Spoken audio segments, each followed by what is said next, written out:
müüa korter koos mööbliga või ilma. Räägime veidi. Argovara blogis ka hiljuti keegi oli neil samal teemal postituse teinud ja üldiselt tuleb nõustuda. Turuväärtuse jaoks, siin ei ole vahet, on seal mööbel sees või ei ole. Turuväärtuse hindamisel hindaja samamoodi. Ta ei, lahtist mööblit tema ei saa arvestada hindamisakti koostamisel.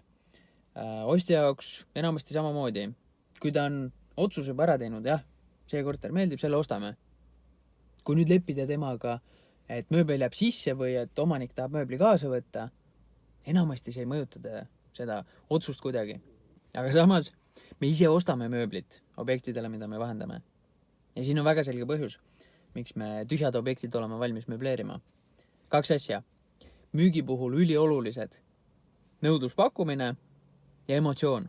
Esiteks, nõudluse pakkumine ehk konkurents.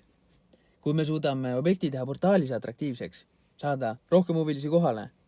Kui sa nüüd tuled vaatama ja enne sind, pärast sind, 15 mintsaste vahedega on vaatamised lepitud. No, mis hinnaga juhtub? Alla see igal juhul kauplema ei hakka, kui objekt meeldis. Versus kui maakleri omanik 3 nädalat kellelegi näidanud ei ole, juba keegi tuleb nüüd vaatama, pakub 5 tonni hinnast alla, siis on, vähemalt saab müüdud. Psühholoogia on kohe teine. Ja teiseks, emotsioon. See on lihtne juba. Kujuta ette, kui ostja tuleb vaatama tühja 2-toalist. Tal on 5 mintsaga tiir peale tehtud. Seal polegi rohkem midagi vaadata. Korter kajab vastu.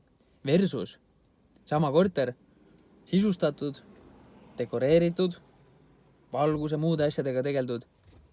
Emotsioon on kohe teine. Saame seal diivani peale maha istuda. Ma reaalselt julgen ka talt küsida, kuidas tunne on. Me oleme mõlemad Alekseiga hiljuti siin just isegi kapremonti vajavaid kortereid sisustanud. Aleksei enda omas möllas veidi rohkem.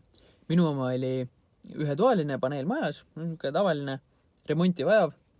Ja suutsin päästa 1 diivani, 1 tugitooli prügimäele minekust. Ise panime siukse mõnusa vaiba, diivani laua sinna ette. Korter oli ka puhas, tipp-topp nägi välja. Ja kuna me suutsime nii palju huvi kohale tuua, esimese vaatamise õhtuga tuli 8 huvilist. Täpselt turu hind. Me suutsime sealt isegi veits ülespoole kaubelda. Ehk turuväärtus mööbel ei mõjuta, aga mis hinnaga suudad müüa, mõjutab küll, kui hästi tegutsed. Selline lühikene osa saigi, aga nii on. See, kui palju inimesi sa uksest sisse saad ja mis mulje korter neile jätab, sellest suuresti sõltub, mis hinna sa saad sealt. Ma ei oskagi midagi rohkem öelda.